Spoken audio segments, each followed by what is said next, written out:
یہ کاتبین وحی کے سردار ہیں، 50 لوگ کاتبین وحی تھے، اللہ کی وحی کو لکھنے والے، ان کے سردار امیر معاویہ رضی اللہ تعالیٰ عنہ تھے. ان کو کرٹیسائز کر کے ہم غیر محسوس طریقے پر وحی کو مورد الزام نہیں ٹھہرا رہے.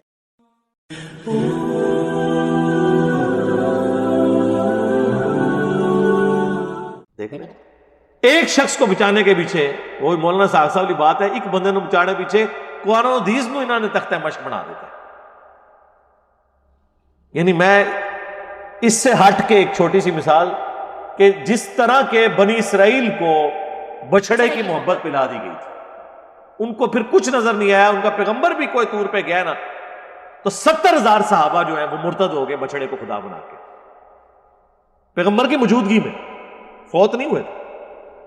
ایسی بچڑے کی محبت.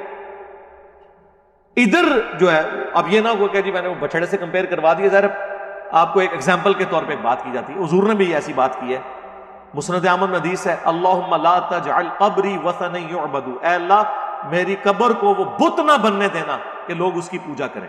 اب حضور نے اپنی قبر کو بت سے تشبیہ دی ہے، تو اس کا یہ مطلب نہیں کہ ہم حضور کی قبر کو بت سمجھتے ہیں، نبی اسلام کو بت سمجھتے ہیں. تو یہ میں نے بچڑے والی مثال بیان کی.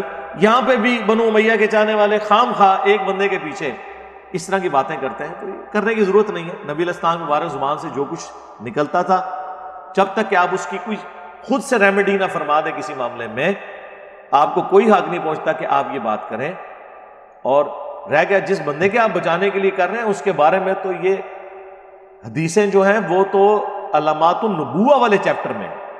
بخاری مسلم دونوں میں موجود ہے کہ حضرت اکرمہ تابعی کہتے ہیں کہ مجھے عبداللہ ابن عباس نے اپنے بیٹے علی ابن عبداللہ بن عباس کے ساتھ بھیجا اور کہا کہ تم دونوں جاؤ اور ابو سعید خدری سے جا کے ان کی حدیث سنو.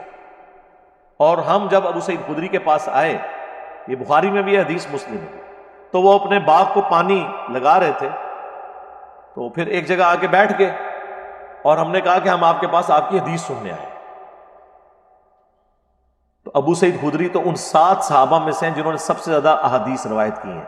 حضرت ابو ہریرہ، حضرت عبداللہ ابن عمر، سیدہ عائشہ، انس ابن مالک، عبداللہ بن عباس، جابر بن عبداللہ اور ابو سعید خدری، یہ 7 صحابہ ہیں جنہوں نے زیادہ حدیث روایت کی ہیں.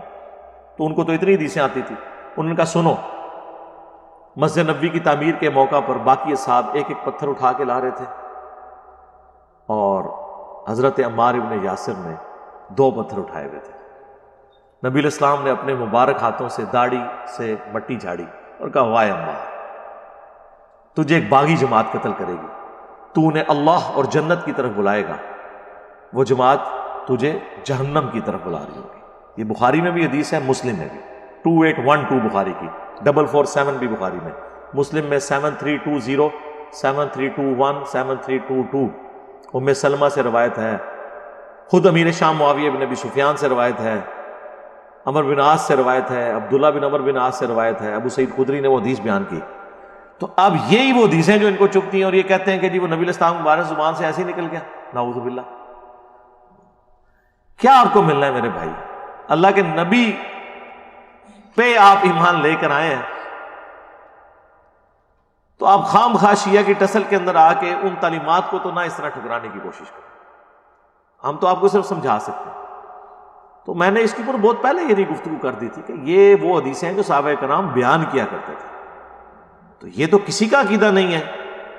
رہا سلمان فارسی کا وہ کہنا، انہوں نے حذیفہ ابن یمان کو ڈانٹا تھا، ابو داؤد میں حدیث ہے، وہ جب لوگوں کے بارے میں روایتیں بیان اس طرح کی کرتے تھے لیکن اس میں نہیں بتایا کہ کون سی روایت بیان کرتے تھے، وہ جنرل ہے.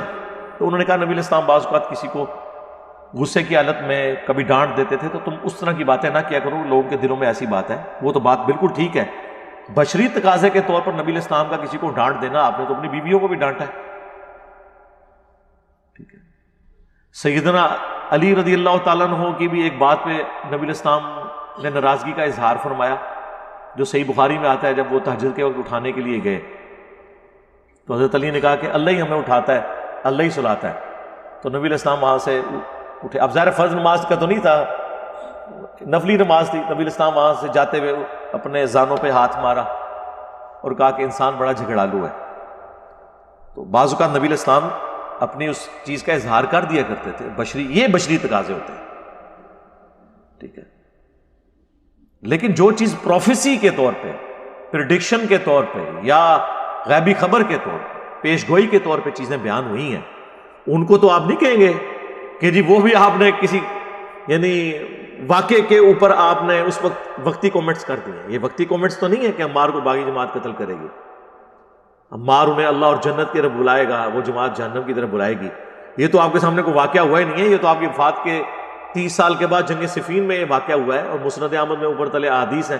ابو الغادیہ ایک اصحاب شجرہ میں سے تھے, بیت رضوان کے صحابی, انہوں نے قتل کیا. پوری زندگی روتے تھے کہ عمار کے قاتل اور مال لوٹنے کے بارے میں جہنم کی وعید ہے, وہ رویا کرتے تھے. لیکن اب یہ باتیں کیوں یہی بیان کریں گے؟ پھر تو لوگ پوچھیں گے کہ کس رضی اللہ عنہ نے, کس رضی اللہ عنہ کے کہنے پر عمار رضی اللہ عنہ کو شہید کیا؟ تو لوگ یہ پوچھیں گے.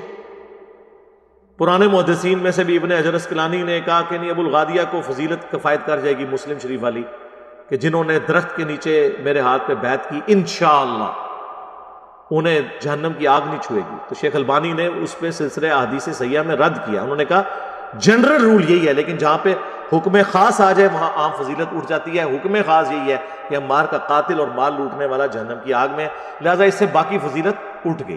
یہ نیچرل ہے یار. جنرل فضیلت تو یہی ہے نا, والسابقون الاولون من المہاجرین والانصار, اور جنہوں نے احسان کے ساتھ پھر ان کی پیروی کی, مہاجرین و انصار کی, جو سبقت لے کے ایمان لانے میں, رضی اللہ عنہم ورضوا عنہ, اللہ ان سے راضی, وہ اللہ سے راضی.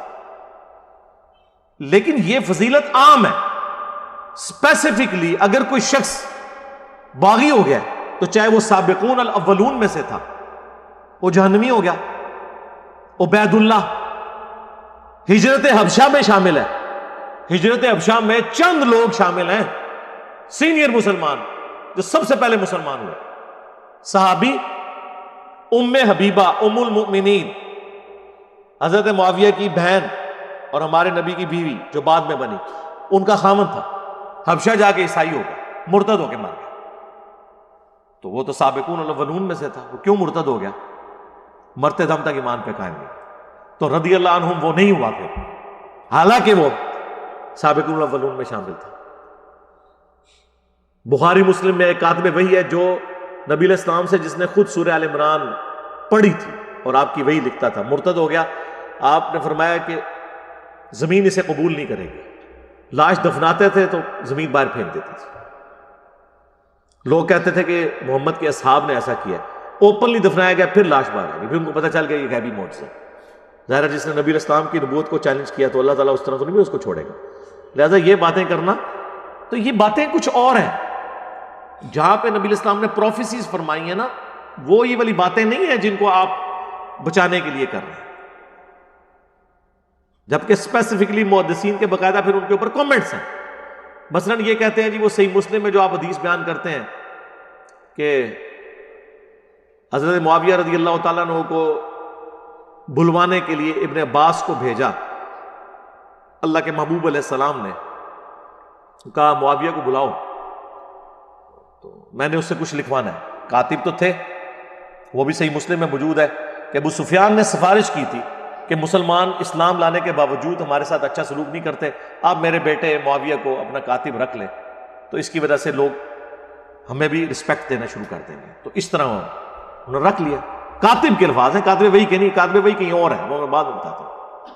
تو کاتب جب رکھوا لیا تو مسلم شریف میں ابن عباس کو بھیجا, وہ کھانا کھا رہے تھے. انہوں نے کہا یا رسول اللہ وہ تو کھانا کھا رہے ہیں. آپ نے کہا کہ اسے بلا کے لاؤ. دوسری بار گئے تو انہوں نے کہا میں تو کھانا کھا رہا ہوں. 3 بار ایسے ہی ہوا. چوتھی بار آپ کی مبارک زبان سے الفاظ نکلے, خدا اس کا پیٹ نہ بھرے, یہ الفاظ. وہ کہتے ہیں نہیں جی مسلم شریف میں اوپر ایک حدیث ہے کہ نبی علیہ السلام نے کہا اے اللہ میں بھی ایک انسان ہوں, بعض اوقات میری زبان سے کسی کے لیے کوئی ایسے الفاظ نکل جاتے ہیں, اگر میں بدعا کسی کو دے دوں تو اسے دعا بنا دینا. تو یہ حضرت معاویہ کو دعا دی تھی, بیسیکلی ہے بدعا تھی لیکن دعا بن کے لگی. ہم کہتے ہیں وہ حدیث آپ ذرا غور سے پڑھیں. اس حدیث میں الفاظ ہیں کہ اے اللہ میں اگر کسی کے بارے میں ایسی بات کر دوں اور وہ اس کا اہل نہ ہو, ورنہ تو حضور کی ساری دی ہوئی بدوائیں دعائیں بن جائیں گی. پھر تو حضور کو بدعا دینی ہی نہیں چاہیے. پھکی والا جواب ہے. اگر وہ اہل نہ ہو تو اسے دعا بنا، اور اگر اہل ہوگا تو بدعا لگے. تو ہم محدثین سے پوچھ لیتے ہیں کہ یہ کیا تھا. اگر یہ کہتے ہیں نا کہ دعا بن گئی تھی تو ہم پھر بتاتے ہیں دعا کیسے بنتی ہے. اگر یہ دعا ہے نا تو صحیح بخاری میں موجود ہے، انس ابن مالک کہتے ہیں مجھے نبی علیہ السلام نے دعا دی تھی کہ تیری اولاد کثرت سے ہو. میں 100 سے زیادہ اپنی اولاد میں سے لوگ دفن کر چکا ہوں. 120 سال کی عمر میں فوت ہوئے آلموسٹ. تو یہ دعا نظر آ گئی نا کثرت اولاد کی. تو اتنی کثرت سے ہوئی کہ 100 زیادہ دفنائے ہیں، تو اور بچے کتنے ہوں گے؟ جبکہ چھوٹی عمر میں شادیاں ہو جاتی تھی اس وقت، اور 1 سے زیادہ لوگ شادیاں عرب کے کلچر میں کرتے تھے. تو دعا نظر آئی نا. اب یہاں پہ اس دعا کی اگر یہ دعا بنی ہے نا، پھر یہ ہوگا کہ حضرت معاویہ رضی اللہ تعالیٰ عنہ ایک لقمے لگاتے تھے تو ان کا پیٹ بھر جاتا تھا. یہی ہونی چاہیے نا.